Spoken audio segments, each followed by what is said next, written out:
That's the sound of your current hype level at the gas pump. But brace yourself for something fuel nominal, because Unleaded 88 is about to take the hype to a whole new level. Unleaded 88 is cheaper, cleaner, and greener than regular unleaded. Plus, it's homegrown, making Unleaded 88 the clear choice at the pump and totally worth the hype.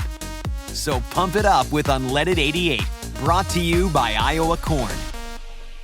So it's pretty cool to share a last name with someone who's the best player in a sport. And no, my name is not Mahomes, but my name is Witt. And currently, Bobby Witt Jr. of the Royals is on an absolute heater. He was a hit short of 500 for the month of July, which is absurd. He just joined Aaron Judge, Juan Soto, and Shohei Ohtani as the only hitters with an OPS over 1,000 on the season. And I also saw that he's the first player in Major League history with 20 home runs and 20 stolen bases in each of his first 3 Major League seasons. My question to you is Bobby Witt Jr. on a Mahomesian path in baseball?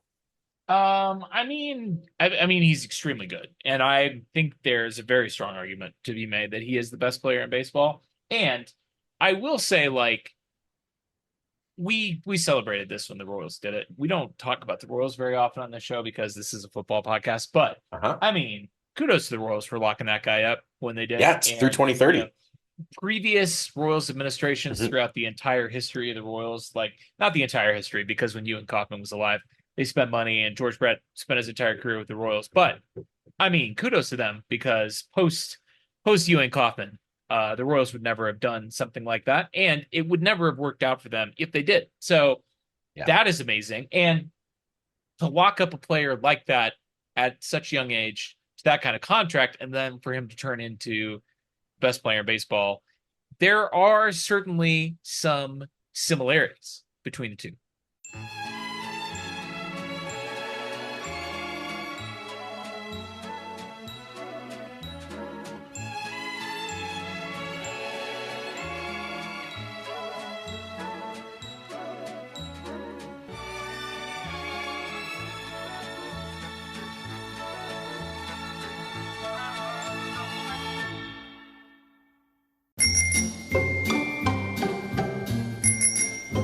Welcome in to It's Always Sunny in Chiefs Kingdom. I'm Austin. Find me on Twitter at RealBirdLawyer. Here with me, as always, sharing last name with the best player in baseball. It's, of course, Taylor Witt at Taylor_Witt on Twitter.com. What's going on, buddy? Love the kid, man. Went out to his first game on opening day and bought a Witt jersey. And as a kid that grew up watching and rooting for the Royals, having a legitimate Royals jersey with Witt on the back, it's a good feeling.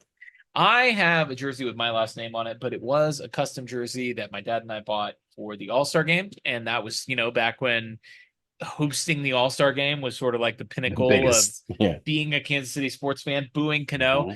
That was as good as it got for a long stretch of our lives as Kansas City sports fans. So, let's never forget how good we have it now. We are brought to you by Fansided. We have it great with them, so continue to support them and their other ventures and podcasts. And we've got a great show brought to you by Fansided today. We have news.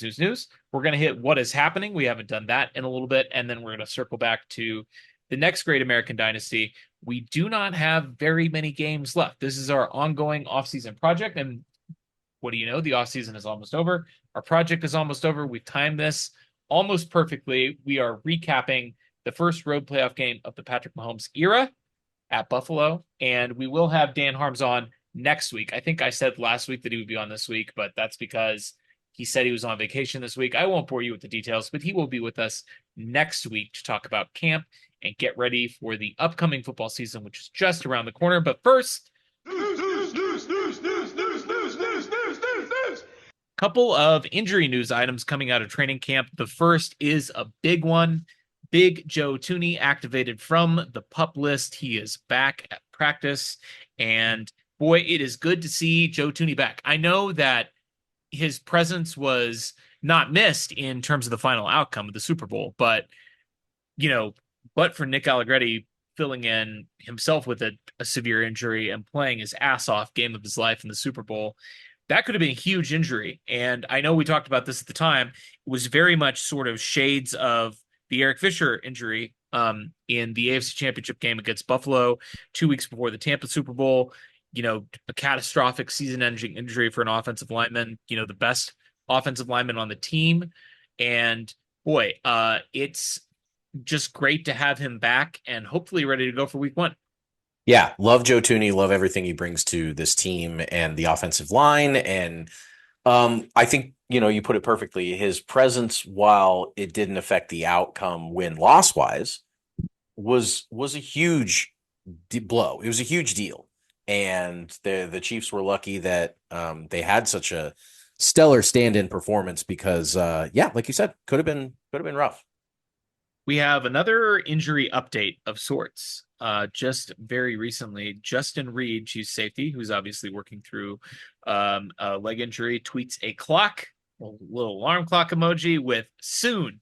So it sounds like he may be back at practice before too long. That will be good to see.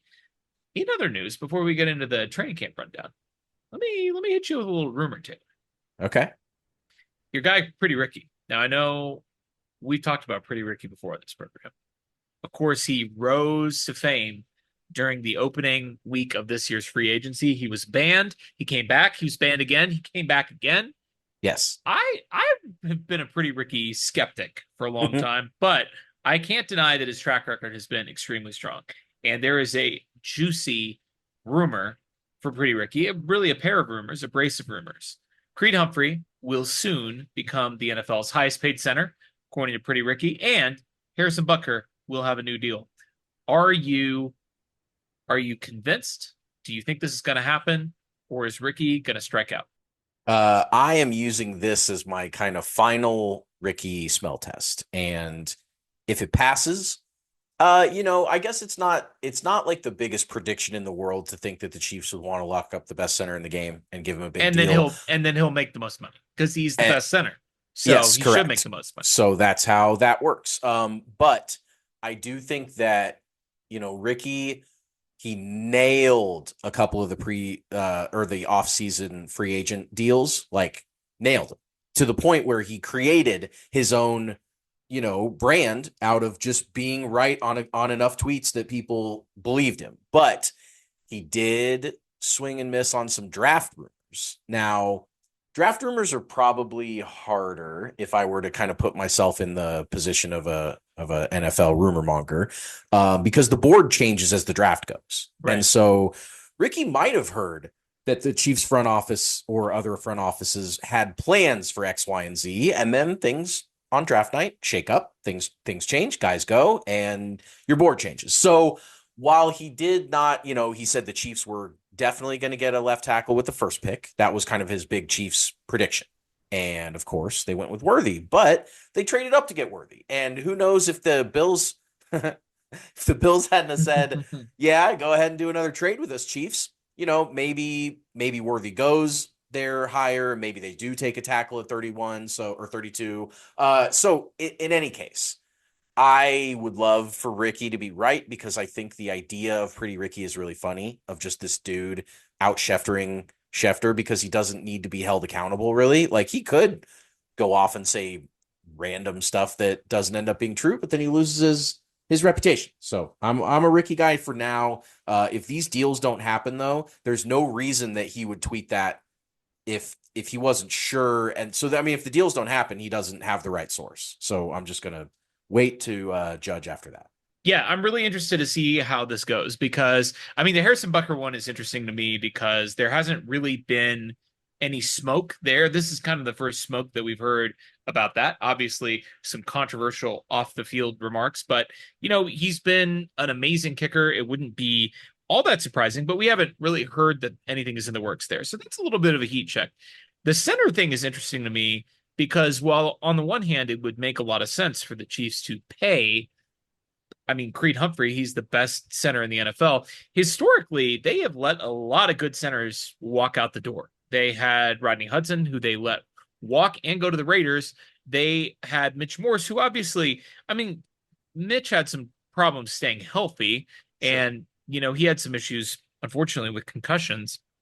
Had some trouble staying on the field. But when he was on the field, he was easily a top 5 center in the NFL. And he ended up putting in a lot of good time with Buffalo. So And like, so was Rodney Hudson. I mean, like those guys yes, were both, I yes, mean, maybe not the tip top guy in the league, and they didn't have Creed's durability necessarily, but those were both really good centers. They both played for Andy Reid, and the Chiefs let both of those guys walk out the door. So this is going a little bit out on a limb here. And it's going to be really interesting to see kind of how it plays out. I mean, to your point, the draft stuff, I mean, there are guys that only cover the draft that don't get those things right. yeah. That is Have you seen any mock hell of a draft ever? crapshoot. Yeah, I would say, like, for me, I was not a huge Ricky believer, and I'm still a little bit of a skeptic. I'm a skeptical person by nature, but I mean, man, he called the Amon-Ra St. Brown extension like a day before it happened. You know, there's going to be a new highest paid wide receiver in the NFL within 24 hours. That came to pass. He tweeted about the quarterback stuff we're going to talk about. He tweeted about the quarterback on like stuff Sunday, and that didn't drop till like Thursday or Friday. Like he was on it. He's got some sources. I have no question that he has sources. I just wonder if those sources are always as buttoned up. I mean, I we'll see, I guess. We will see. Let's talk training camp here really quick. A couple little blurbs from training camp as that continues to progress. Chiefs getting towards their preseason debut, which I guess is going to be next week. We have the Hall of Fame game going on right now as we're recording this. I am proud of myself for not watching one snap of the Hall of Fame game. I mean, I love that football is back, but I know this has not stopped me from watching it in the past. But I know that the Hall of Fame game is not worth my time, and I'm glad that I'm not tuning into it. What I am tuning into every single day are the clips and tweets from training camp. Another day today, another 50-yard touchdown for Xavier Worthy, the highlight of camp today. He is back. We also, on the flip side, saw a clip of him getting jammed into oblivion. And you know what? That's fine. If he's going to catch 50-yard touchdowns, I really don't care if he's getting jammed off the line every once in a while. I see that you just added to the doc Xavier Worthy, and I appreciate that. I should have caught that. We will eventually train me to say Xavier Worthy. You know who I think it is? I think it's Xavier It was Xavier Nady, the baseball player. Do you know who I'm talking about? Oh, I mean, he's like a Padre. Yes. I think you're dating your baseball fandom I know. by that 100%. reference, but yes, there have been plenty of famous there are plenty of Xaviers. There are plenty of Xaviers out there. But you're thinking Xavier Nady. That is hilarious. I mean, that's like the first sports Xavier that I can remember. So that to me is probably the guy that I'm thinking of. I was just in, former Padres great. I was just in San Diego this last weekend. So, I mean, that's where it's coming from. That's what it is. Former Padres great. Yeah, that's true. He was 2003, 2004, 2005 Padre. And you're like, your brain is back 20 years ago. My brain, KU had a number 1 overall recruit one year named Xavier Henry, spelled exactly like this. Yeah. And so when I was first doing my scouting for the Chiefs and Worthy was coming up, I did have like a little lizard brain moment where I would be like Xavier Worthy, and I corrected that pretty quickly, but we'll have to I've not corrected it yet, but I was excited to see I was excited to see both of these clips of Xavier Worthy circulating around the internet. I really like the clip of him getting jammed on press. Like it just doesn't bother me at all. Like that. Nope. We always knew that this was going to be something that would happen. It doesn't mean that like you could go back, and we just talked about it last week because we were recapping the Dolphins game. Go watch that clip of Tyreek Hill getting put into the earth by L'Jarius Sneed, right? Like he killed Tyreek Hill, who is, in my mind, the best wide receiver in the NFL, right? And like, and at the top of his form for years, in an actual game, like the difference between what Worthy did, which is one of the first reps he's ever taken on an NFL practice field, versus 8-year vet or whatever it was by the time Tyreek played last year in a live game, completely different. And yes, you're right. Definitely do not mind if he's also going to bring what he brings to the offense. So. Yeah, I mean, it's going to happen with a guy that size, but with that size, you also get that speed. And when you have Patrick Mahomes and Andy Reid and, Travis Kelce is on the field at the same time, and Hollywood Brown and Rashee Rice, like it's going to work out. It just doesn't bother me at all. I did see, Brent Coleman tweeting about it, which means if any of you are familiar with the Brent Coleman curse, Brent Coleman was laughing about that. He's now like a paid Chargers employee. So like he, of course, has to make light of the situation. We'll talk about the Chargers here in a minute. But in any case, Brent's tweeting about it and how he's going to have to learn how to beat press. He's not going to learn how to beat press. He's going to roast the Chargers for like 300 yards and 2 tutties.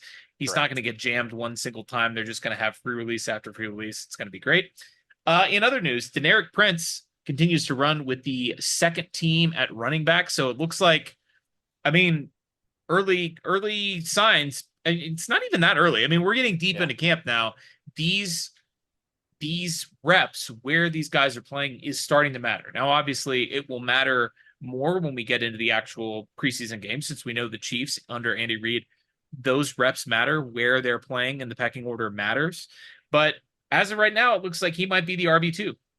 Yeah, I did see, I was trying to actually track this down. I should have done this before the show, but I own Clyde in some sleeper leagues for unexplained reasons. And I did get a push notification that said Clyde's status changed from healthy to questionable. And then I tried to go on Twitter and figure out what was going on, and I got distracted or something. So if we missed news about Clyde maybe getting banged up. He was out for a day or two, but I think he was back yesterday. Okay, so that makes more sense that he was just kind of missing some time. But your point about Prince is, certainly valid, that this is not like the first reps that they've taken. Like they're clearly, wanting him to get out there and mix it up with the second team. And we all know the struggles past Isaiah Pacheco on this team's roster at running back. We all know that the door is wide open for someone like Deneric Prince to kick it down and become the team's RB2, right? Right away. And it's exciting. I would much rather give it to Prince than Clyde, just based on every word I've ever said on this podcast in the history of time.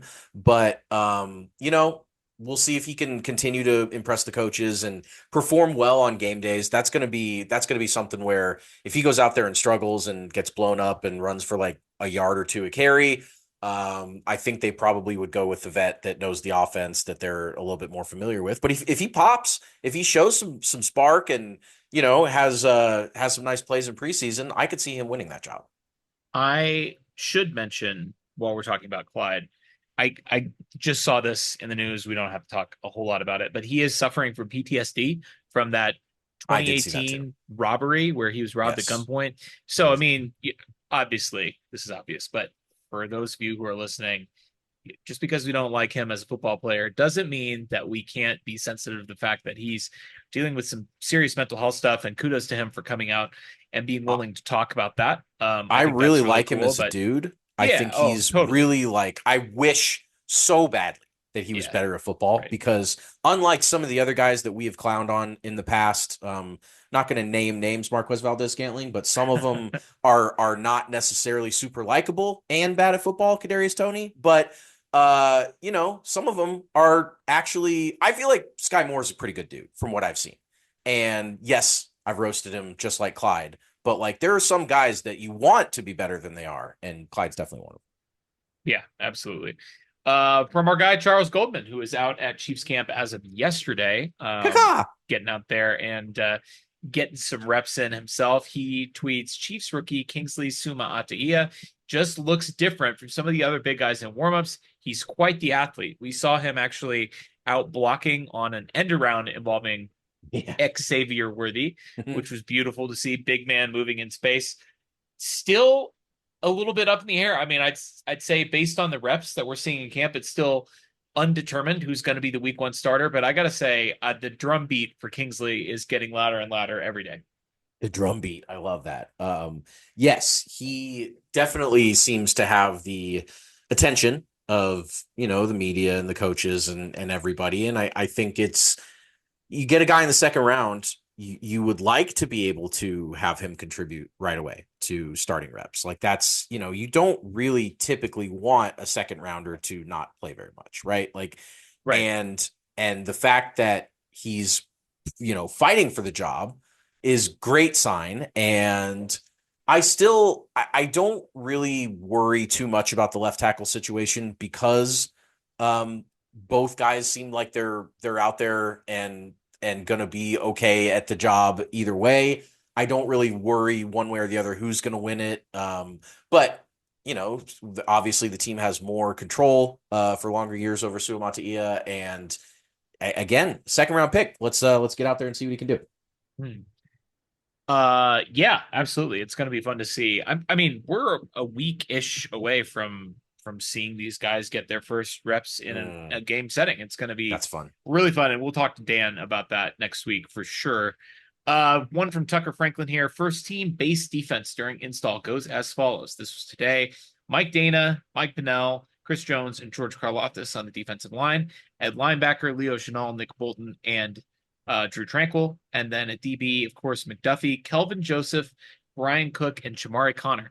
I bring this up because Kelvin Joseph has been getting a lot of reps with the first team. And for those of you who don't remember Kelvin Joseph's deal, he was a second-round pick for the Cowboys in 2021. So, I mean, 3 years ago. He's still only 24 years old. So, I mean, this is still a guy that, and he'll turn 25 in November. But, I mean, this is still a guy that, had he not been released by the Cowboys, he'd still be on his rookie contract. He'd be up for an extension this year. I mean, he was the 44th overall pick in 2021, didn't stick with the Cowboys, played last year for the Dolphins and the Seahawks, and now here he is. But I mean, this is a guy that to be picked 44th overall, I mean, I'm not saying that every player that gets picked that high is a good player, because the Raiders exist and they're constantly drafting players that aren't good at 44th overall and higher, all the way up to the first pick in the draft. But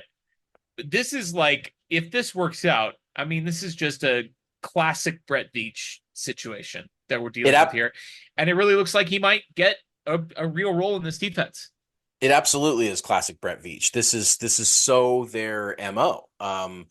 He was traded by the Cowboys to the Dolphins for another former first-round pick, Noah Igbenogany, which is funny that they were both DBs that their teams had picked in the first and kind of soured on. Or I guess you said 44th, so he was a second-round pick. That's right. So, but, high draft picks for both teams, and then they swapped him, and then by the time the Seahawks picked him up from the Dolphins, the Dolphins were kind of a mess in injury-wise and in the secondary, and they didn't really, I don't know. I don't see him as being like completely discarded trash. I think that he just has had some weird circumstances.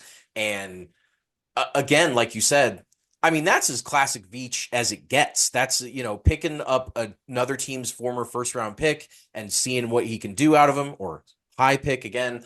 I mean, very much how the dynasty has been built. Yes, it's been built with Patrick Mahomes and Chris Jones and Travis Kelce and all them. But the secondary, we've been saying this for years now, has been complemented by some of the best scouting in football. I mean, the talent evaluation of Chiefs secondary players has been second to none in the NFL in any position group. They've been spot on. I looked at the Madden ratings for cornerbacks, which I try to stay away from Madden ratings. They don't mean anything. EA Sports is not a scouting department or anything, but I mean, I saw Charvarius Ward on there. I saw L'Jarius Sneed on there. I saw McDuffie, and I saw the 18th player was also a former Chief. I don't remember who it was now, but my point is they had 4 of the top 18 rated cornerbacks on the list. And I mean, it's very obvious that when the Chiefs identify a player in the secondary, they can play. Now, whether they'll stay healthy or whether they'll want a big contract or any of that stuff is out of their control, but they know ball when they see it in the secondary. And I'm excited for Joseph. I think he can play. We'll see him on the field, I'm sure, next week. Let's talk about, we haven't done this in a while, but let's talk about what is happening. I can't believe we didn't hit this last week, but this is sort of the perfect opportunity for us to catch up on all the various clown show acts that are going on around the league. This is just sort of our opportunity to check in on those other teams. And there is not a bigger clown show in the entire NFL than the Las Vegas Raiders. And of course, I mean, you've seen the clips. We got to talk about Kermit the Frog making an appearance at Raiders camp, because we're talking about what is happening. And frankly, this is the most newsworthy thing that the Raiders have done since they beat the Chiefs on Christmas Day last year. So we're talking about a period of 8 months and change since the Raiders have really registered on my radar, like that their Mhm. existence has mattered to me at all. I Other than the suppose Super during Bowl. Yeah, I suppose other than the fact that we were in their stadium for the Super Bowl, and we got a couple of little blurbs in there about how, we put our logos over all of their logos in the locker room, and that was Yeah, very funny. that was So very I mean, fun. it is what it is. But yeah, I mean, obviously they asked Patrick about it, and Patrick said it'll get handled when it gets handled. And so my question for you is, I mean, how many points are we going to hang on the Raiders when we take them on in week 8 or whenever that is? I mean, how high can those scoreboards go? I I, I I just mean, I think feel with a like digital scoreboard, anything is possible. anything is possible. 999. Yeah, it's gonna be fun. There's gonna be a lot of motivation by the Chiefs to go out there and really put the hammer down. And yes, there's always motivation when the Chiefs and the Raiders play, of course. But I think of the logo stomp game where the Raiders Yeah, stomped on the Jesus logo and the Christ. Chiefs put up 48 on them that game. They started off with a fumble 6 on the first drive of the Raiders after that. Like, this is not a team to piss off. This is not a team to give any extra motivation to. They're going for a three-peat. They need all the extra motivation. And the Raiders are just handing it to them on a silver platter. I forget which Raiders teammate it was, but one of them basically quote tweeted that Kermit video and was like, you don't know what you did, or like that was Bro. like, bro, that was a huge mistake. And I think everyone in I mean, I don't know what the over-unders are going to be, but I'm slamming all the overs. I'm slamming all the Chiefs points on that game. Whatever Vegas sets that number at, it's going to be way worse than what they think. Yeah. I mean, it's gonna be yeah.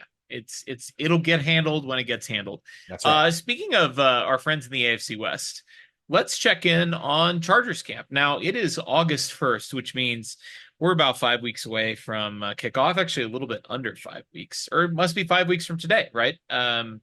Thursday. I'm Thursday. doing a little bit of Yeah. math here. Yeah, it Thursday. is. 5 weeks from today. Woo! Yep. How about that? Wow. Pretty Crazy. exciting. Which means 5 weeks from opening day, do the math, do. It means that the Chargers 35? are about Oh. to suffer a series of crippling I see. and potentially season-ending injuries. I'm not saying that either of these are season-ending, but Justin Herbert, their quarterback, has plantar fasciitis. Not something that's fun to deal with, and not something that tends to just go away. Something that he might be working with that probably will linger for a while, may work through the entire season. And Lab McConkey, their de facto number one wide receiver, because they traded or cut everybody else on the roster that can actually catch football. Lab McConkey, quote, working through something. We got a Harbaugh there in Los Angeles now. That means that we're going to get Can you do it? Can you pull which Harbaugh? Jim's the There you one go. in Los Angeles. Did you think John is the one in first and no, it's not John, and then like Baltimore. it's a process of elimination bit. You're like, okay, yeah, is it John? a little bit. No, it's not. So it's got. I actually think I'm pretty good on the Harbaughs usually, but only because John was in the NFL for such a long time, That's and I what I sort mean. of like He's the easy one. Yeah, to exactly. Identify. Jim. Yeah, that's probably how my brain worked through that, was just to say, like, I mean, John was there for a long time. Jim's the other one that took the hiatus to go to college and now is back in the weirder of the two. He's But definitely the weirder of the two. The point is, the Harbaughs, they are not big. We're going to be forthcoming with injury information. So, Lab McConkey working through something, he might be dead. I'm just going to be honest. Yes. Like, he may Has anyone be dead. seen Lab McConkey tonight? Because put out the APB. So classic Chargers. I mean, I don't really have anything else to say about that other than that's what's happening in Chargers camp. Exactly as scheduled, precisely as designed. The system is working the way it's supposed to. They're crazy, dude. They're a crazy franchise. Like, you just think about all the things that have happened to the Chargers and around the Chargers and with the Chargers. And I mean, Herbert's a perfect example. This kid, I feel like, is always dealing with something, right? Like physically. Sure. And, I'm sure any team, any fans are thinking about their own players and like, yeah, they've got players that are kind of always, I mean, hell, I'm sure from the outside, a lot of people think that Patrick Mahomes is always dealing with something because he's always had high profile injuries. But like, I don't know, Herbert missed the end of last year with an injury. and now a different, it's not like this is the same lingering, like sometimes that can happen where, yeah, a guy got hurt in week 16 and we sat him out and it's still kind of not 100% a Joe Burrow situation or whatever. But no, this is like a new injury for him. And it's just so Chargers. I just can't believe how Chargers it is. It's happening all according to plan. It's the best. You gotta love the Chargers, man. Another thing that you have to love, Jordan Love, Tua Tagovailoa, and Trevor Lawrence all getting monster contract extensions. I honestly like, all right. I mean, Trevor Lawrence, we've seen him play at a high level. He's inconsistent, but whatever. Best prospect since Elway. Yeah. He sort of had an Elway-esque start to his career, right? Like this is the same thing they said about Andrew Luck. Best prospect since Elway. You know what those three guys all have in common is that they didn't really live up to the hype of being, this generational prospect. None of those guys are as good as Tom Brady or Patrick Mahomes or Peyton Manning or any of these other guys that are not the best prospect since John Elway, right? But in any case, I mean, look, that's fine. I understand that contract. He's young. He's hyped. We've seen him play at a high level. Are the Jags ever going to get any better quarterback than Trevor Lawrence? Probably not. Like, it makes a ton of sense, like you're saying. Probably not. Jordan Love, we saw him play against the Chiefs at a very high level. Yes. One of the games the Chiefs lost last year, as some bozo Packers beat reporter was trying to dunk on us for. Chiefs obviously went to Lambeau and were defeated by Jordan Love last year. A close game, a game that the Chiefs probably should have won if their receivers could have caught the ball, which they didn't. But the Chiefs also won the Super Bowl and Jordan Love did not. So there you go. That's fine. I mean, it's an interesting one because we really only have one season with him as the starter, and he was like a half really season. Good. Yeah, really good the second half of the year, but a little bit unproven there. Tua is the one that I can't. I mean, I knew they were going to do it because we heard that they were going to do it. Ricky said they were going to do it. We know Ricky is good on his word, but what are the Dolphins doing, man? Like, I don't get, he's not good. Like, okay. I know this is sort of reductive, but like sometimes like when I look at other teams paying players, I kind of am like, it's kind of just like there's just sort of a gut reaction, right? Like, does this guy scare me? Like if I'm playing this guy, like have I ever been frightened by this player to play against my team? And Tua will never, ever, ever in a million billion years scare me.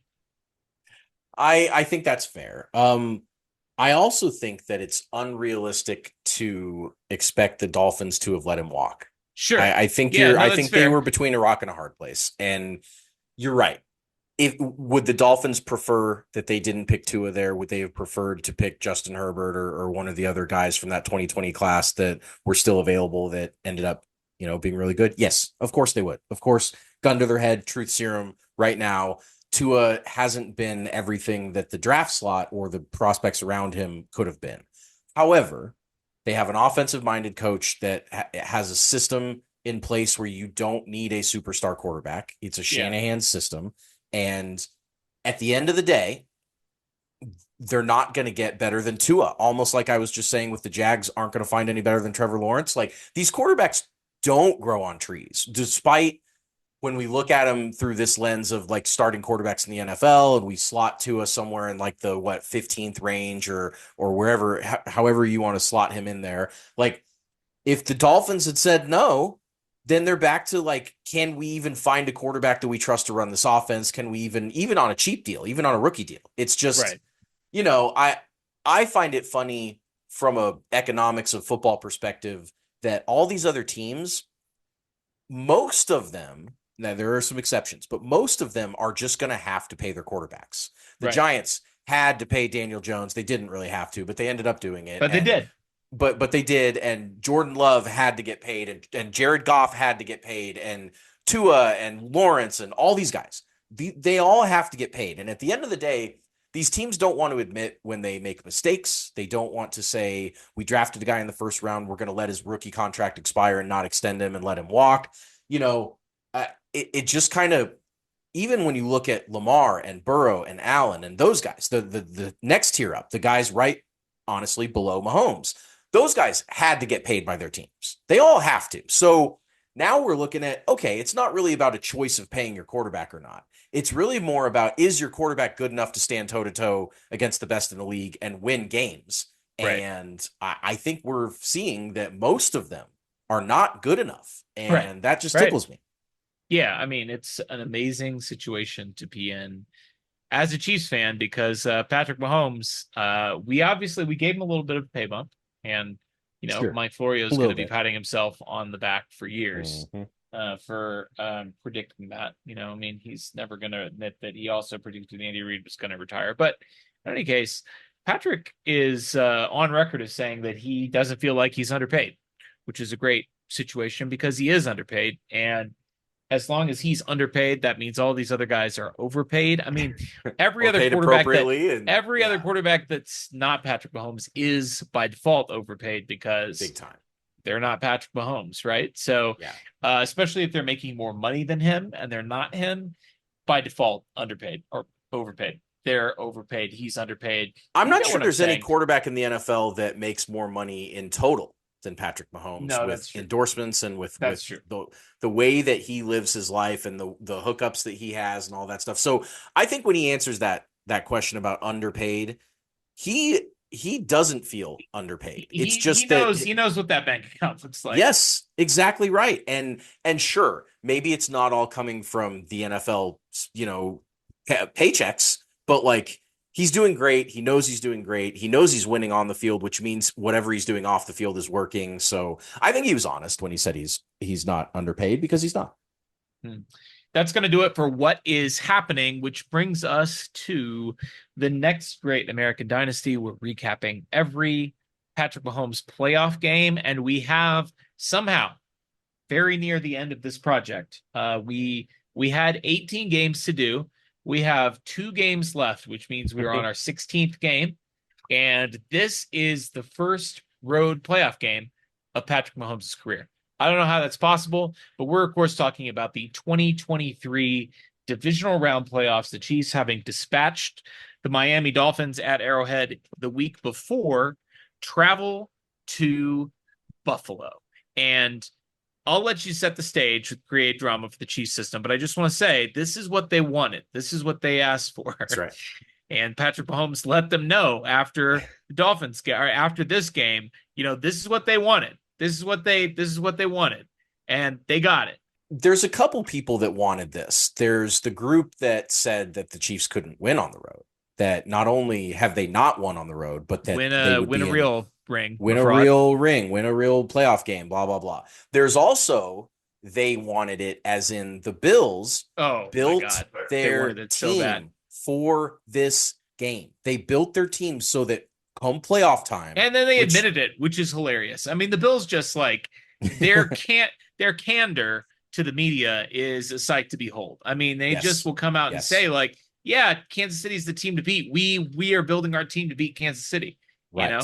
Right. And not only were they designed to beat the Chiefs schematically, but the idea of going on the road in the playoffs to Buffalo, New York, and to Orchard Park and to playing a game in the cold, in the snow, whatever, against that team, that's like we heard that from Bills before they were even good. Like mid 2000s and stuff. It was like, well, if anybody ever came here in the playoffs, they'd be screwed because we're the only team that can play in the snow. So like there's so many elements to this that just crack me up because, first of all, the Bills the year before got their asses kicked by the Bengals in this exact scenario in a wild card matchup, or being in a division round matchup at home in the cold elements in Buffalo, and they went up against an AFC rival, an AFC quarterback and they got their asses kicked. And so, yes, that is all coming into this game. That's what's on everyone's minds is like the Bills. First of all, the Bills damn near didn't make the playoffs. They were one win or loss away from either the 2 seed or potentially being and through the rest of the game outcomes being out of the playoffs, which is mind-numbing considering that they, all the talent that they had on their team, but they had squandered it away early in the year. They had a ton of turnovers. They dropped some terrible games early on in the year. They dropped that game to the Jets where Aaron Rodgers got hurt and Zach Wilson came in and beat them, and they had the Xavier Gibson punt return. And then they lost that game in London, I think to the Jags, if I remember right. Bills Yep, that's Jags, right. another Bills Jags disaster after the 9-6 disaster class from a couple years ago. But this one, Josh And you didn't Allen, even mention the Vikings. Oh my the God, the Vikings, Vikings the game Vikings, where all they had to do was sneak it out of the end zone, and and they they won the fumbled it game. into the end zone. It's Yep, just exactly right. And the unreal. Broncos did they either got him or they almost got him. Who won? Oh, the Broncos didn't get him because they The lined up a kick Broncos to get didn't him get him at the end of because the they game. And ran the then same. Yeah, right. Exactly. yeah. Yeah. Yeah. They screwed up there. Okay, so that's the setup of the Bills. They started off, they screwed up a bunch of games, but they ended up getting hot. Everyone was saying the Bills are the team to beat in the NFL, and they came into this home game, and the Chiefs, as you said, were playing their first road game. The Chiefs were also, despite handling the Dolphins the week before, they were very vulnerable in this season, as we all remember. We just watched it. So this was the time. This was the time that after two heartbreaking playoff losses to the Chiefs, that the Bills would get their act together and finally not have to play that playoff game in Arrowhead. So they would finally get it taken care of. And now we've created drama. So we're going to hit the Chiefs system. This is the system we use when the Chiefs win football games, spoiler alert. And that is, of course, create drama, handle adversity, inspire hope, engage physically, finish strong, separate entirely. So as you said, create drama. C. First of all, it's the playoffs. You never need to create any manufactured drama when we're recapping playoff games. So every single one of these recaps we've done this offseason could just start with the fact that it's the playoffs and there's tons of drama there. Bills Chiefs is also, if not the number one, like, intra-divisional rival in the NFL right now, certainly right up there. It's the two best quarterbacks. Chiefs the marquee Bengals. matchup. It's Chiefs Bengals Bills. Yes, it's Chiefs, Bengals, Bills, Ravens, whatever pretender challenger you want to throw up there. But this is one of the challengers. This is one of the ones that are supposed to be able to beat the Chiefs. There's also the fact that the last time these two played in the divisional round, the last playoff game they had was the 13 seconds game. And so you've always got to keep that in mind as, like, the last time this happened, the Chiefs absolutely ripped the hearts out of this team. And you could hear it in the crowd. You could hear just the animosity. I mean, this is when Mahomes said, like, this is when I knew I was a bad guy. Like before this game, he hadn't really felt what he felt going into Buffalo, but what he heard, and I mean, it was crazy. So that's create drama. Do you remember? I mean, this wasn't that long ago, but, like, No, how did you feel going into this game, like, X's and O's wise? Did you think the Chiefs could play with the Bills? Where was your head at on that? I mean, I think I say this every time we talk about the Bills previewing or recapping a game. But Yeah. like when you go up against an elite quarterback in the NFL, there's always the possibility that you will lose that game. And Right. there is no player that exemplifies that more than Josh Allen, because Josh Allen, from a physical tools perspective, is the most impressive quarterback in the NFL. He's not the best quarterback in the NFL, but just in terms of from a pure tool standpoint, I mean, arm against arm, I don't know. You can make the argument for him or Pat, but there's no question who is a more physical, more powerful runner. Now, obviously, Pat is a great runner, and Yes. he is a much savvier runner. Josh Allen is he's the juggernaut, and Patrick Mahomes is, he's the Flash. Yeah, exactly. Right. What he's a savvier runner. He's like Professor X, right? Okay, Just there you go. He can't Professor run, X who can't run at all. but Yeah. he's extremely smart with how he moves. He's right? in a wheelchair. So there you go. Okay. Exactly. Okay. Right. No, you get me. I You get picked me. it up. I was trying to draw a I picture, just wanted to choose another X-Man. I understand that Professor X can't run. I know things about comics and things of that nature. But in any case, yes, when you're going against Josh Allen, there's always the possibility that he will beat you and we saw it even in the 13 seconds game. The Chiefs, right. by all rights, should have lost that game. Right. And I mean, a lot of that had to do with Tyrann Mathieu being out, and the Chiefs defense was getting absolutely gassed and crushed and diced up in that game. But sure, the point is, you can always lose a game against Josh Allen. He's extremely good. And going on the road for the first time, all that in addition to the fact that this Chiefs team, again, to reiterate, was not that good in the regular No. season. No, they weren't. In fact, at times they were quite bad. And beating the Dolphins the week before, as dominant as it was, and we obviously, you went back and pulled our texts from that game. Yes. We were texting in the midway through the first quarter, like, I guess we're going to win the Super Bowl. Right. All that being said, there was not really anything logically about beating a pretty mediocre Miami Dolphins team in the third or fourth coldest game in NFL history on your home field that suggests, hey, maybe this team is good enough to go beat the Bills in Buffalo. Right. Other than the fact that it's the playoffs, it's Patrick Mahomes, it's Josh Allen, it's the Chiefs, it's the Bills, it's Andy Reid, it's Sean McDermott. Yes. And importantly, that just seems to work out for the Chiefs. So I would say that I was guardedly optimistic, but this was definitely a game where I was really, really curious to see how this game was going to start. Like, really wanted to see the Chiefs come out and punch the Bills in the mouth and take control of this game. Yeah, I think that's fair. I remember some of our conversations being centered around the fact that the Chiefs typically, not always, but typically are a better road team under Mahomes. Like they're more dangerous, they're more effective. It's like when they get backed into a corner, it's the same principle as how they tend to always or almost always score when they're down in the fourth quarter, whatever, just in the Super Bowl, whatever the stakes are. If they're harder, this team seems to, and this quarterback particularly, seem to step up and take over. And so I was relishing the idea of a hostile road environment because that's something that I felt could elevate the team's focus and desire to win and all that fun stuff. So I also thought that if the Chiefs, having such a struggle on offense this year, if they lost a playoff game in Buffalo to this really good Buffalo team in the divisional round, they didn't lose a wild card game. At the end of the day, I was prepared to hang my head high for an end of the season that included a playoff win after not thinking that the Chiefs were worthy of a playoff spot for a while. Like this was kind of a nothing to lose game for me.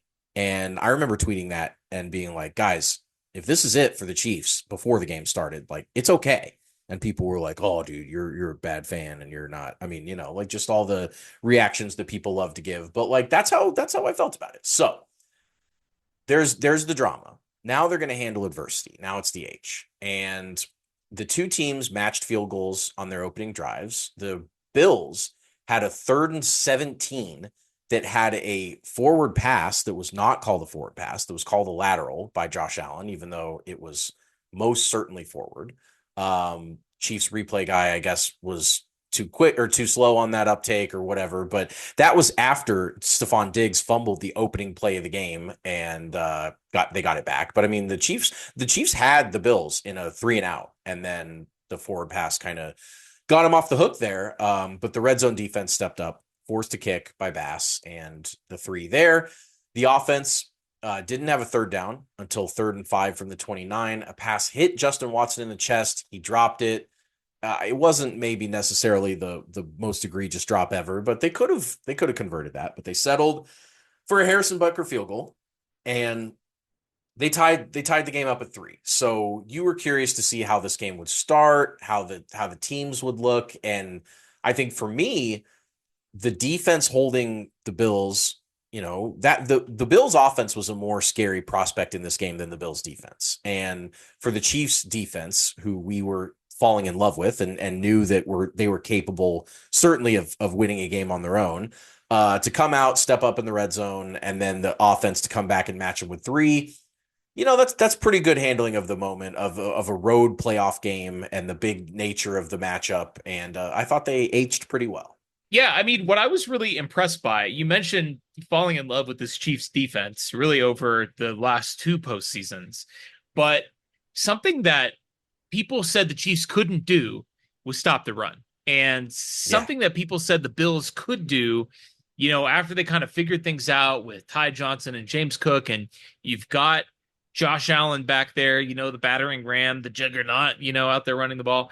People said the Chiefs couldn't stop the run, and they said the Bills can run the ball now, and therefore that is why the Bills are going to beat the Chiefs. Well, it turns out that stopping the run really is just a choice. And right. we talked about this in the game preview for this game. I remember it well because it was only 6.5 months ago. But the Chiefs choose to be bad at stopping the run, right? Like they choose not to run. Yes, love it. Good on the good other reference side. by you. Love that. I couldn't quite make it work, but I wanted to make sure that the No, reference stuck. I wanted to make sure that we got a good, clean Seinfeld reference in there. I got We a don't big we don't old drop them very endorphin hit often. from that. But the Chiefs choose to let other teams run, and when other teams need to run to win, see the Baltimore Ravens, see the Buffalo Bills, the Chiefs will figure out how to stop it. Like the Eagles in the Super Bowl, the previous season. People say that the Chiefs can't stop the run. They just want you to run the ball because running the ball is inefficient. Sucks. It's bad. It sucks. It's 2024. Run the ball. Sure, go for it. The funny part was, though, of course, the Chiefs know that they're not good at stopping the run. And so if they want to stop the run, they just stop the run. They came out and stopped the run brilliantly on the first couple of drives of this game. And, I kind of feel like that's one of those things that has to be so demoralizing for the other team, where like you pop on the tape and you've got to cut up for your running back room, your offensive line room, and you say like, look at how bad these guys are against the run. Like, look at all this tape of teams just gashing, the Chiefs with the run. And then you go out and you try to run the ball, and the Chiefs are like, no, you're not going to run the ball on us. And then like, you're like, well, what the fuck did we watch all that tape for? Like, what? Like, did our coaches lie to us? Like, are they getting bamboozled? Like that just has to be so demoralizing. Like, that has to be the realization that your team, your coaches, and they changed offensive coordinators midway through the year. Sean McDermott has a history of choking in the playoffs and choking in the playoffs against the Chiefs. You have to think that the players, like, they come out in the first couple of drives, they can't run the ball. They got to think like, oh my God, like the Chiefs are doing it to us again. Like they're just so many steps ahead of us. And I mean, that has to wear on guys psychologically. Absolutely. It has to, and that's a calling card. If there ever was a coaching calling card for Andy Reid, it's the curveball. It's doing stuff that the other teams aren't prepared for. And Spags for that. And that's what Right. Spags is a disciple of Andy Reid. He's been coaching with him for years. That is a major Spags play, is to just not let the other team feel that they have a beat on what you're doing. And you're absolutely right that when the Chiefs choose to stop you, they do a pretty good job of being able to do it, especially recently when they've got the guys to be able to do it, because it's one thing to scheme it, and then you've got to have the athletes go out there and cover the ground and do everything. And of course they've been masterful. I did also want to point out in this section that if I were to ask you how many players on each offense, on the Chiefs offense and on the Bills offense, had a play of 20 plus yards either on the ground or in the air, how many would you guess for both sides? Well, I mean, I know how this game went. So I know how this game went, and I rewatched it, but it can't be that. It can't be that many. I mean, a couple over for 20 yards. A couple for each team, because it's an NFL game, and it wasn't an incredibly explosive game offensively. So I'd say like maybe 3-2 Chiefs, something like that. So the Chiefs had rushes by Patrick Mahomes of 24 yards, Clyde Edwards-Helaire of 28 yards, and Isaiah Pacheco down the left sideline right before the McColl fumble of 29 yards. So they had three players with 20-plus yard rushes. The Bills had the longest run of the day, Josh Allen with 18. So the Bills had no rushes of 20-plus yards. And then in the air, Rashee Rice, his longest catch was 25 yards. MVS, of course, had the big rainbow on the right side for 32 yards, and Travis Kelce, a 29-yard touchdown. So the Chiefs had three more players with 20-yard plays through the air. The Bills had their longest pass of the day go for 15 yards to Stephon Diggs. That's crazy. So 6 Chiefs and 0 Bills. See, I completed a guess play. 5 20-yard plays. I was pretty close. Yeah, you were close on the number of plays, and in fact, those are the longs, and there's probably a pretty good chance. I think MVS maybe had 2 20-yard catches in there. But my point stands that the explosiveness of this game was, 2 for 62, a 32 and a 30 by MVS. So unbelievable by the Chiefs, just way more explosive than the Bills. So you get to inspire hope after they handled the adversity. They matched them with field goals. The Bills punted up 10-6 in the second quarter, and the Chiefs went 5 plays, 65 yards, 0 third downs attempted, and cashed in on a wide open Travis Kelce corner route for a touchdown and a 13-10 lead. He flashes the heart up to the stands. It was very, very Kelce, very magical. And then the Chiefs opened the second half with a 30-yard bomb to the much maligned MVS that I was just talking about down the sideline. Kelsey's back. MVS is back. The Chiefs are back. Very inspired. They're playing ball. They're going. The boys are playing some ball for sure. And as inspiring as it gets in a road playoff game. Now, the haters will say that the Bills were, like the Dolphins, extremely shorthanded on defense in this game. And to that, I would respond, have the Bills been extremely shorthanded on defense every time they played the Chiefs? Because this game looked like every time the Bills play the Chiefs in the playoffs, where the Chiefs do whatever they want offensively with very few exceptions.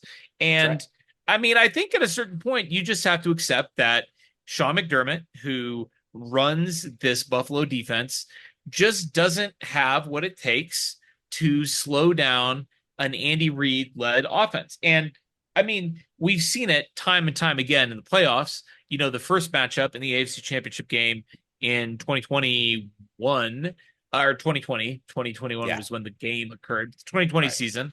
The Chiefs did whatever they wanted offensively in that game.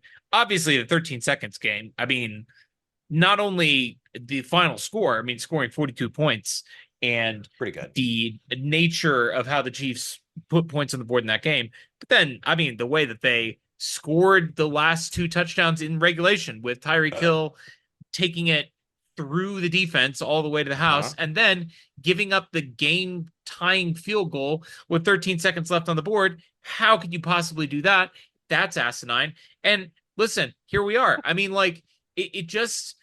if I were a Bills fan, I would be furious that Sean McDermott is still the coach of this team. On top of all of that, the guy gave a speech about 9/11, and that came out. It was really weird, just a deeply weird guy that also he's got to have some redeeming qualities, but I don't see what they are.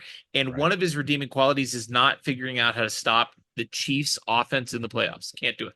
No, and he's supposed to be a defensive guy. It's not like this is an offensive coach and this is happening to him. I mean, this is his bread and butter. And not only can he not figure out how to stop him, but he also seems to melt down in decision making late in the games and stuff. He's not a tactician, and maybe that comes from being a defensive coach. I don't know, how these coaches kind of delegate some of these responsibilities. I don't know if Bill Belichick was making all the calls on every time the Patriots ever made a decision, because I'm thinking of defensive minded coaches and how they don't seem to have that offensive tactician gene. Now, some guys just snowball and it doesn't really matter what side of the field they're coaching, they're going to figure it out. But you're absolutely right about Sean McDermott. He just doesn't have the it factor. I can't believe they've stuck with him, honestly. They've had so much talent there and so many expectations and so much riding on his coaching performances, and his coaching performances have been so bad in these big games, and yet they just haven't moved on yet. And that's pretty classic Bills for them too. So we inspired some hope. The Chiefs are back. It's fun. They're playing some ball in Buffalo. We're going to get to engage physically. And I just want to highlight Pop here, Isaiah Pacheco. He was such a difference maker in this game compared to when the Chiefs lost 20-17 in Arrowhead and they didn't have him in the regular season game, and Clyde was their number 1 rusher in that game. This game, Pacheco had 15 carries for 97 yards, another 14-yard catch. He was so strong. He was a physically imposing back. He just really blossomed as this season progressed. He really, really got a lot better at putting the team on his back and big runs when they needed it. That play down the left sideline where he got pushed out at the 5 and then McColl fumbled it. If he had, if they ran that play from 5 yards closer, it wasn't even he didn't do anything wrong on the run. But if that had been closer, that would have like a Damian Williams effect type of run. I mean, he was on his horse going down that left sideline, and he's got strength, he's got everything that you would want out of a back. He's not, they don't use him enough to be a superstar running back in the NFL because Andy Reid is smart enough not to, give the ball to a running back 40 times a game. But like, he has the capabilities, the physical capabilities to be every bit as good as any other running back in the NFL. I just love this kid. Yeah, I mean, you said it, and spoiler alert, I may be picking him in our award segment, so I figured as much. I'll save my take for when I award him with an award. But engaging physically, like, you could pick Isaiah Pacheco for the E of the Chiefs system every single time the Chiefs play a football game, and Isaiah Pacheco is on the field. But definitely true in this one.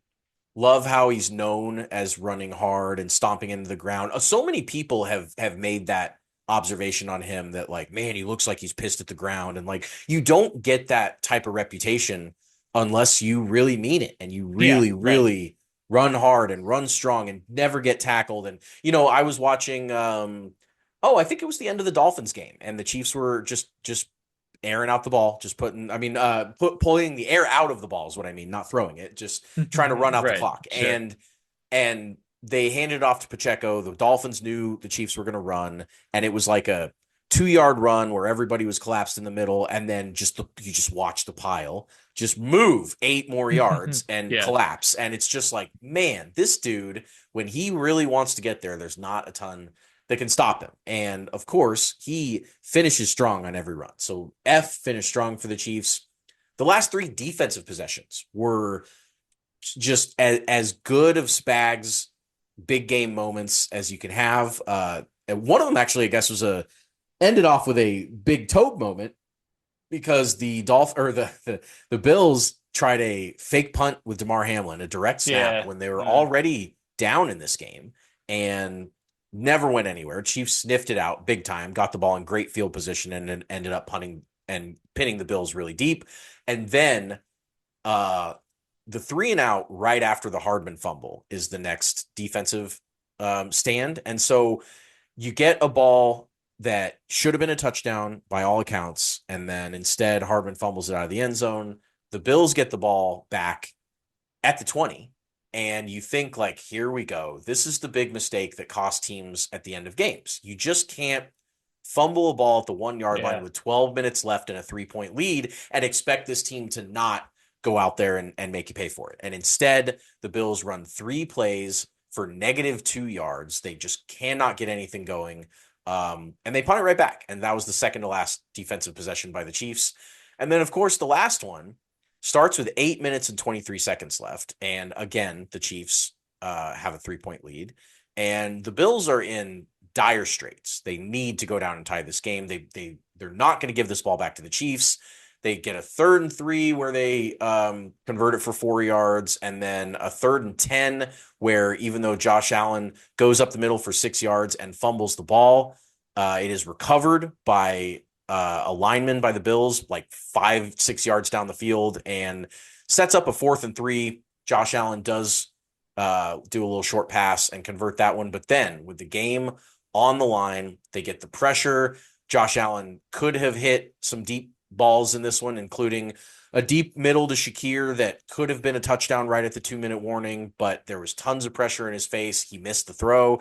And then a deep right on a throwaway on their last gasp at 3rd and 9 from the 26, where Charles Omenihu gets immediate pressure on Allen. He scrambles. He has to just basically throw the ball away and put the game on the leg of the kicker. And Tyler Bass, of course, comes out as Jim Nantz is talking about how Sean McDermott said if there's a kick on the line, Tyler Bass is making that kick for us. He didn't even say we trust him. He didn't say we really like what, he said Bass is making that kick. And literally as those words are coming out of Jim Nantz's mouth, he missed it 44 yards, wide right, the words that nobody in Buffalo wants to hear anymore. Those 3 finish strong moments were just really indicative of the Chiefs not breaking on defense, where when the game's on the line, when it's a playoff game, when you've got a superstar quarterback on the other side, you've got Stephon Diggs, you've got, Knox and all the Bills had a squad. This was not a charity game by any means that the Bills were running out there. They had a hell of a good offense, and the Chiefs just cowboyed up. They just made it their job not to let them score touchdowns, and they did it. It was unbelievable. Yeah, I mean, what can you say about how the defense performed down the stretch, except that had Tyler Bass made the field goal, which, by the way, I mean, we should point out that Tyler Bass missed 2 field goals the week before this against Pittsburgh in this same stadium, and then Sean McDermott gave him the dreaded vote of confidence. Yep. But, I mean, listen, even if the Chiefs' defense hadn't been lights out here, and Tyler Bass makes this field goal, which, by the way, even getting it to a kick is obviously a hell of a job by the Chiefs defense to keep them from scoring a touchdown in that situation. But even then, I mean, even if they'd scored a touchdown there, you don't think Patrick Mahomes is going to go down and score the game-winning touchdown with a minute 43 left in the game and 2 timeouts? Get out of here. He doesn't need a touchdown. Patrick Mahomes needed a field goal. They were up 3. I mean, if they had scored a touchdown. Oh, absolutely. And they would gone up 4, and you need Mahomes to score a touchdown. That's all he's done. If they kicked a game-tying field goal, which is the real situation that happened in this game, was them kicking a 44-yard field goal to tie the game. It's an absolutely absurd premise to think that anything would have happened in this game other than the Chiefs going down and kicking the game-winning field goal. The Bills only have 2 timeouts. They can't. They're not gonna be able to stop the Chiefs from bleeding the clock. And there's simply no way that the Chiefs are not going down with Harrison Butker, who has already owned the Bills. I mean, he kicked the game-tying field goal in the 13 seconds game from wasn't it right about 44 yards, right around the same? It was 49. It was a bomb when he right around the same distance that Tyler Bass missed it from, but a a little bit 5 yards deeper. Yeah, sure, it's a harder kick. I mean, there's no question that he kicks the game winner in that situation. It's poetic and it's sad. Like, of course, it's easy to seize on wide right. They lost the Super Bowl that way because they couldn't make the kick. Scott Norwood, but I mean, if he makes this kick, the Chiefs are still winning this game. And they're still getting their hearts ripped out at the end. And it's just going to be seeing somebody else's kicker kick it through the uprights as time expires. And they're going to lose the game that way, as opposed to watching their own kicker miss it. I mean, look, this would have tied the game. Let's say the Chiefs get down there and they miss their own field goal, right? Let's say that happens. This game's going to overtime.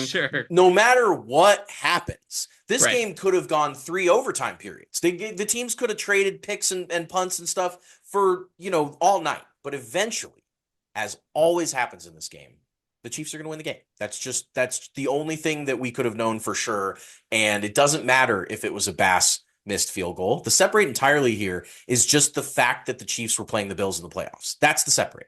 It doesn't matter if it takes 13 seconds, if it's an ass kicking like the AFC Championship in 2020. It doesn't matter what the circumstances are, what the location is, what the matchups are, what the health is like, what Josh Allen's doing or not doing. It just doesn't matter. The Chiefs are going to separate from the Bills because the Chiefs are a better organization than the Bills. They have a better quarterback. They have a much better head coach. They have a better defense. They have better skill position players all over the offense. Even in a 2023 season where the Chiefs struggled mightily from the skill position players, even when they were dropping everything and I still detailed to you the 6 different players that had plays of over 20 yards for the Chiefs versus 0 for the Bills. It was just a complete masterclass of coaching and of offensive execution in a hostile environment against a crowd that absolutely hates your guts. This is not a Jags crowd or some just kind of happy to be here crowd. This is a crowd that you've ripped their souls out for several years. And then you're coming into this game, they're throwing snowballs at you. It's Orchard Park. It's the big bad Buffalo Bills in the snow. And you come away with the win. It's always meant to be. The Chiefs always separate entirely against these guys. And we're just so lucky to watch it. It's the best. Let's do awards. For those of you who don't know our award system by now, welcome to the podcast because you've never listened to an episode before. Right. But we're glad to have you. Welcome, and please come back next week. Give us a little 5-star review because our first award is for the 5-star man. The the player who, through his play, screams out, "I'm a 5-star man." And I will start with Isaiah Pacheco. I teased it already. I'm just going to go ahead and put it on the board. 15 carries for 97 yards. Good little average there. 1 reception for 14 yards receiving. He obviously had the touchdown as well.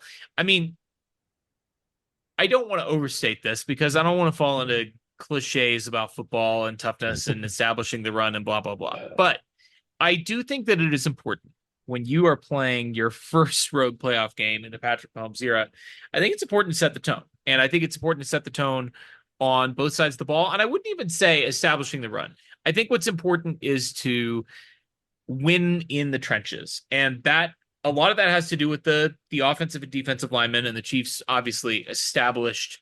I mean, they won in the trenches in this game big time. But it's not just about winning in the trenches. And even though running backs don't matter, there is a physicality, a punishing physical presence that Isaiah Pacheco brought in this game that is, I mean, like, again, I don't want to overstate this, but the psychological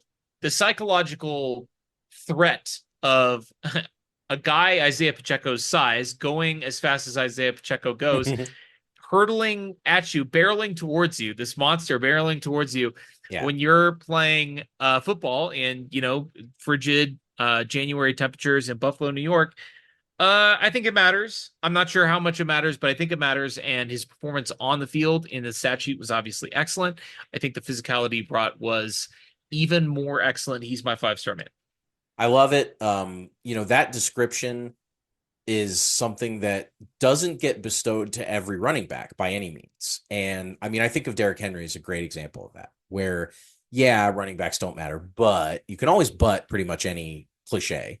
And handing him the ball and asking defenders to bring that guy to the ground over and over again. Now, Pacheco doesn't have Henry's size, of course. King Henry is a freak of nature, but the punishment that he deals out is very real and it's very spectacular. And he is just one of those guys that I can't imagine having fun playing against Isaiah Pacheco in football. Like, it just seems like it would be shitty. And yes, good pick for your 5-star man.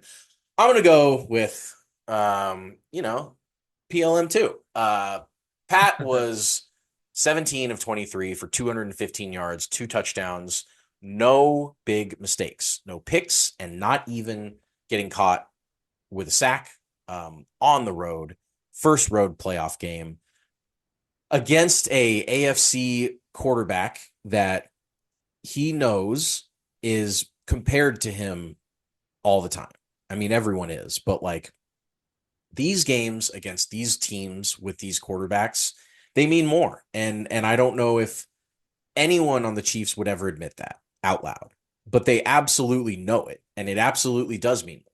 And for Mahomes to continue to outduel Josh Allen, just continues in the playoffs, continues to own the narrative about who the best player is in the sport. And it continues to be Patrick Mahomes. And he was just he was efficient. He was cool. He was calm. He hit the right reads when they were there. Now, Buffalo, again, even though they were banged up, they did still have some nice players out there, and they played some good defense. And the Chiefs, as we talked about, did not have the players around Patrick Mahomes to really excel on offense. And yet he finds 3 different players for 20-plus yard plays. He continually looks for Rashee Rice and finds him open. He continually, if Travis Kelce's streaking for a wide open touchdown, he's going to find him. If MVS is streaking down the right sideline, he's going to find him. He just makes the right plays. The Josh Allen throws at the end of the game where the Chiefs got pressure on him and he missed, what could have been go-ahead touchdowns and could have been blah, blah, blah. Those are just not plays that Patrick Mahomes misses. Right. Whether it means if there's instant pressure, Josh Allen's going to throw a bad ball. Patrick Mahomes is going to escape the pressure and find somebody open or run it himself or find the guy in the end zone anyway. Like, he's just going to make magic out of nothing. And that's what separates him. The physical tools are great for Mahomes and he makes great decisions. And when he's in the pocket, yes, he's an absolutely dynamic quarterback in the pocket, but his ability to turn disaster into magic is for sure his number one skill set. That's for sure the thing that separates him from anybody else in the league at a consistent basis in times in the game when he needs to. Big moments are just the big moments shrink in front of Mahomes, not the other way around. And this was another example of that. Yeah, I love it. Yeah, I mean, what can you say about Patrick? He obviously was great in this game, but I think like the only other thing that I'll add is, I mean, he understands, like you said, he understands the moment and he says all the right things, but it's also so funny to see the way that he responds after the game, obviously giving the speech. I alluded to it earlier where he says, that they wanted, this is what they wanted. This is what they wanted. That's right. They got it. And when they interviewed him for the franchise, they teased this week's episode of the franchise the previous week with, a clip of them asking him, what's your response to, taking the show on the road, are you willing to like be that villain in the playoffs? And it cuts, to a close up of his face and he gives the very slightest smirk. And I mean, like, I just got chills right now. That clip. The guy just gets it. He's a 5-star man through and through. What I do. This is what I do. Trash men. I'm the trash man. I come out, I throw trash all over the ring, and then I start eating garbage. These are players who, through their play, are eating garbage all over the field. And I'm not even going to let you make a pick for the trash man this week because there's only one choice. Yeah. I will make it. It brings me no pleasure. But McCole Hardman, this was like an all-time trash man performance. Yeah. One rush for -1 yards, and he fumbled the ball. Fortunately, it was recovered. One target for 2 yards, which he also fumbled and lost at the goal line on what should have been a touchdown or at the very least a field goal. I mean, like, he should have converted it. If he didn't convert it, the Chiefs are probably going to punch it in on the next play. Yeah. And if they don't punch it in on the next play, they're going to kick a field goal and they're going to get 3 points. And I mean, 2 touches and 2 fumbles. That's all time. That is an all-time trash man performance. It brings me no joy, but McCole Hardman, you are the trash man in this game. I am not sure we've ever had a better trash man than that. Like, just really for, I guess players that have lost big games or something like that. I mean, there are worse ways to be a trash man, but like, sure. I mean, it's a trash man in a win. So like, yes, in a playoff win on the road, like, it's fine. Yeah, right. But he definitely did not show anything there that was good at all on the field. He ate garbage all over the field. He absolutely did. Let's do the wild card. Wild card, bitches! Yeah! The wild cards are, of course, players who are capable of anything. I'll kick this one off with Clyde Edwards-Helaire. Clyde Edwards-Helaire, of course, as longtime listeners know, I mean, at one point, this man had an honorary trash man award named after him, along with McCole Hardman. But Clyde is he's in the wild card in this game because 2 carries, 31 yards. All right, you think, well, yeah, I mean, 15 yards a pop, 15 and a half yards a pop. Good for him. That's amazing. It is amazing, except it was 1 rush for 28 yards and 1 for 3 yards, which is, I mean, a 28-yard run is like in the top 10 longest rushes of Clyde Edwards-Helaire's career. I haven't looked it up. I haven't looked it up, but I'm certain that that's the case. And he also threw in 1 reception for -1 yard. So, I mean, you're talking about a guy with 3 touches. 1 went for a 28-yard gain, 1 went for a 3-yard gain, and 1 went for a 1-yard loss. And it's Clyde Edwards-Helaire. That's wild card behavior. He gets my choice. I love it. Obviously, a little editor's note on the honorary trashman. I believe, and I guess this is up for discussion. I thought it was Sky Moore and Clyde that had the 2. Okay, I I to make sure because no, you're right. That's true. It was Sky, but it could have been McCole. It absolutely could have been. Which it could have been MVS. I literally actually, as I was saying that, I'm glad that you brought it up. Tony. I'm glad you brought it up as an editor's note because as I was saying it, I was like, well, there's actually like 4 guys that it could have been on the wide receiver side. And I actually don't remember which one it was. But in any case, you're right. It was Sky Moore, but it could have been any number of 2023 Chiefs. And, it all worked out in the end. But give me your wild card. First of all, Clyde had 5 plays in his career longer than 28 yards. So it did check in as a top 10 play. It was the 6th longest play of Clyde's career. That is receiving and rushing. That's just crazy. him being a football player, he has his longest plays are 52, 48, 32, 31, 29, and that 28-yarder. Enough about Clyde Edwards-Helaire. Let's go to another guy with 3 initials that could have been a honorary trash man forever, and that is Marquez Valdez-Scantling. Good luck in Buffalo this year, MVS. That should be interesting. Should be fun to see Josh Allen throw some deep 90-yard bomb that you can't come down with. But in this game, you did come down with 2 catches for 30-yard gains, as I talked about in the long play segment there. He had 4 targets. He caught the 2 big ones, but like 4 targets, 2 catches for like he got paid $11 million a year. He was supposed to be like the field stretcher, like the Green Bay version of him. And he just, and I guess Green Bay fans will tell you, like, he was never the version that you guys thought he was going to be when you guys picked him up. Like, they were happy to get rid of him. We're happy to get rid of him. I'm sure next year the Bills are going to be happy to get rid of him. He didn't take accountability. He asked what struggles when he was asked in the regular season about his struggles, including dropping a game-winning touchdown against the Eagles.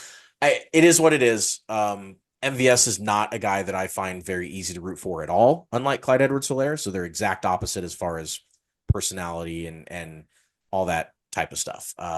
Wild card behavior because 2 long gains, but also kind of like screw MVS. I will close this out since you picked MVS with a report from yesterday that MVS might not make the team with the Bills. Poor guy. Joe Buscaglia. It's an Italian name. You don't know Joe Buscaglia? Yeah, sure. He recently reported that MVS is, quote, faded into the background and has, quote, yet to make a strong impression in the passing game during team drills, and his chances with quarterback Josh Allen have, quote, dwindled. So, they only gave him $2 million. It's fully guaranteed, or $1.25 million fully guaranteed. But the guy, if MVS doesn't make the team for a Bills team that literally traded away its best wide receiver and literally does not have wide receiver 1 Khalil Shakir. Yeah, right. Exactly. That would be a fitting end to MVS's NFL career, you would have to think. So that's going to do it for us for this week. Tune in next time. It's always sunny in Cheesecake.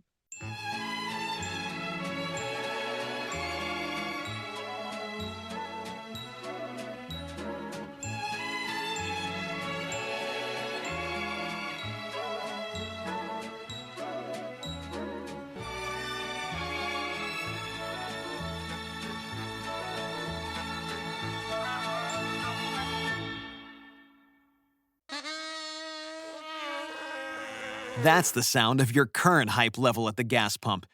But brace yourself for something fuel-nominal, because Unleaded 88 is about to take the hype to a whole new level. Unleaded 88 is cheaper, cleaner, and greener than regular unleaded. Plus, it's homegrown, making Unleaded 88 the clear choice at the pump and totally worth the hype.